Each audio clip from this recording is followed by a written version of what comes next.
Hi, and welcome to the Kayden Gordon Show, today's best country mix. Joining me right now is Tim Zach. Hey, Tim, how are you today? Good, man. And it's Tim Zock. Tim Zach. There you Really? go.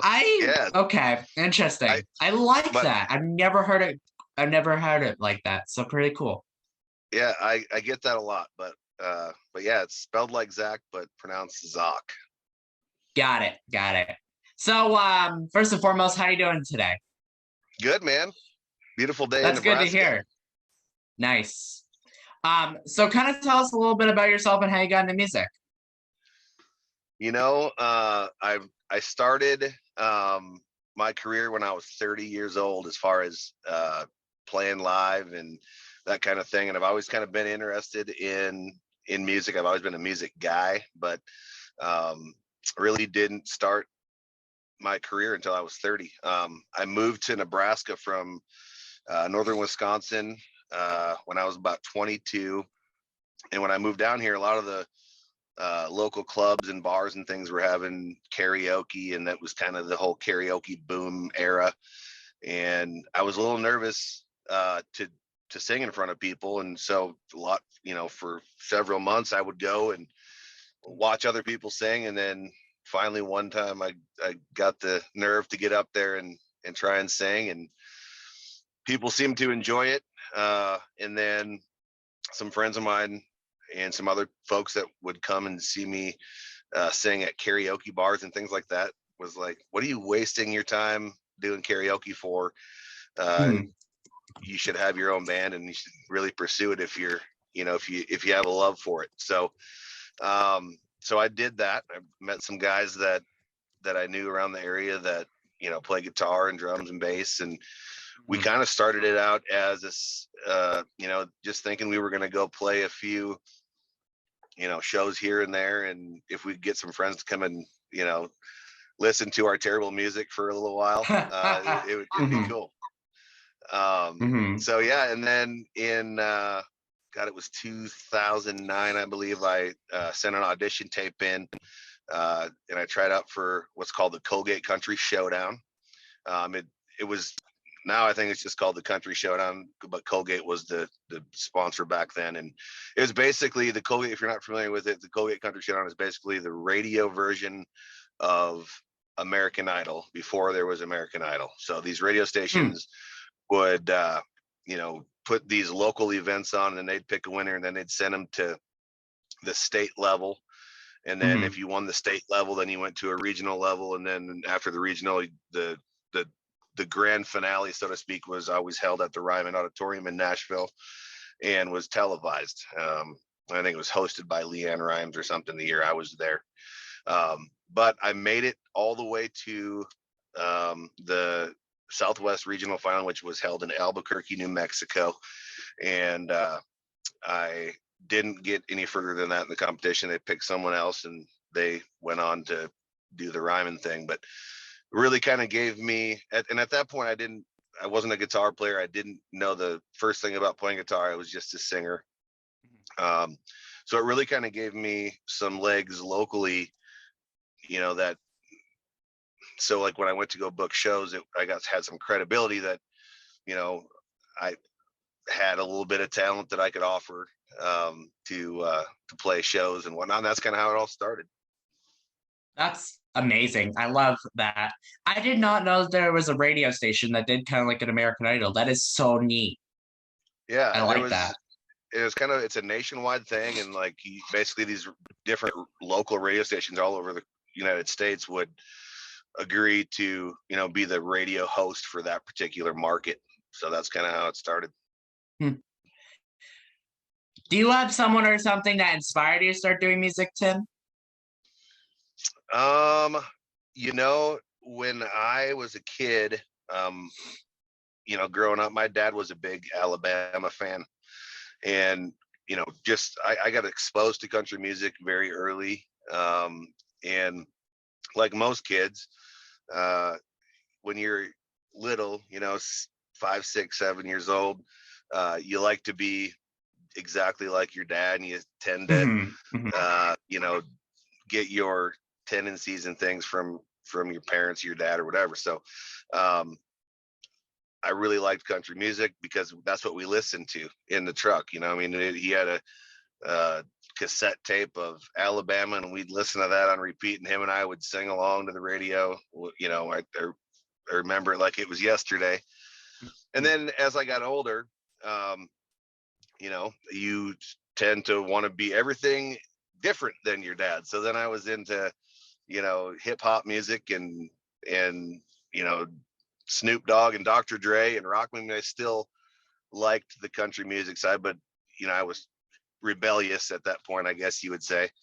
And then once I got older, into college and stuff, then I really kind of just really fell in love with that 90s and 2000s type of country music, and that's kind of where I pull my influences from, and you know, my sound, I think, is kind of that, you know, maybe a little bit, you know, you try to keep it country, but nowadays the way things are in Nashville, you know, it's more, some of it's a little bit more pop, but I try to tend to gravitate more towards the real country, more of a country rock feel than the backtracks and things like that, you know. Absolutely. And Tim, where can people find you on social media, by the way? It's at Tim Zock Music, TIMZACH Music, on all of the social sites. So YouTube, Instagram, Facebook, Twitter, and then my website is timzock.com. And I'm actually releasing I released a new single called Get Your Country On in about the beginning of September. And we're releasing the music video. We shot a music video. I worked with Stokes Nielsen, who's a producer from Nashville. You may have heard of him in the early 2000s. He was the one of the founding members of the band called the Lost Trailers.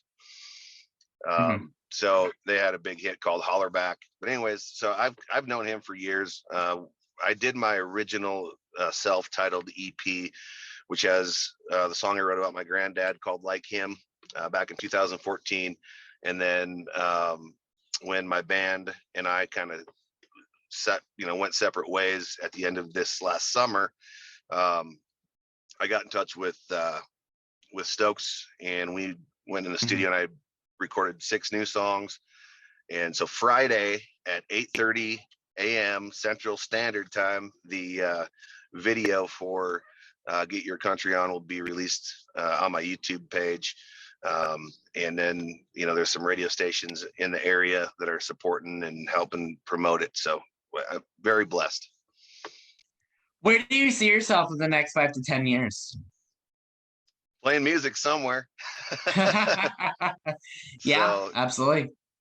I mean, you know, I get this question a lot. People that kind of ask, well, you know, are you trying to be a country music artist?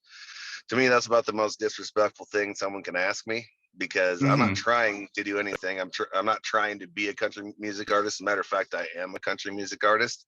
Right. And I will I'll never let whether or not I get a major label record deal determine on whether or not my music career was successful. And the reason why I'll say that is because with today's day and age, and folks like you know, out there promoting music and whatnot, we have channels where we can get our music out. If I happen to score a major label deal and I was on a national tour and getting played on the Billboard Top 25, yeah, that'd be great. I would obviously enjoy doing it that way, but at the end of the day, if I get to go out this Friday night and go play a show and impact people, and people keep coming out to see it and they enjoy it and they have a smile on their face, that's the most important thing to me. I 100% agree with you. What is one message that you'd like to give your fans or anyone listening, Tim? A message that I'd like to give my fans? Yep. Man, I thank you guys so much for enjoying the music. Thanks for giving me a chance to do what I love to do and get paid a little bit of money for it. appreciate everybody that supported me from, day one, old fans, new fans. And I cannot wait to, get, there's 5 new tracks that nobody's ever heard yet, and they're going to be coming out. We're going to release a new single about once every month or two here for the next several months. So I'm excited for the new music. I'm excited to be playing live. We've been fortunate that, our schedule's been pretty full. The majority of our shows are here in Nebraska. But at the same time, we're willing to travel. So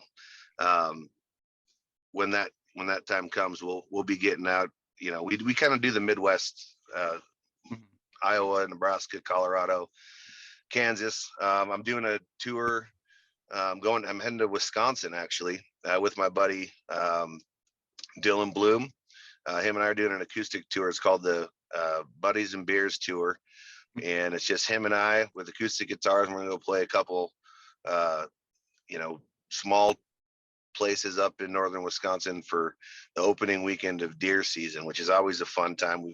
This is our 3rd year doing it, and it's great. We have a good time, and we love seeing those folks up there. Mm-hmm. And lastly, is there anything else that I forgot that you'd like to share with us today, Tim, before we go? No, man, just if you haven't checked out my stuff yet, I would love for you to give me a like on Facebook, Tim Zock Music. Check out the website, and man, we'd sure love to see you guys at a show sometime. Well, again, I just want to say a huge thank you to Tim for joining us right here on the Kayden Gordon Show, today's Best Country Mix. We appreciate your time to talk to us today, Tim. You bet, buddy. I appreciate it. Thanks for having me on.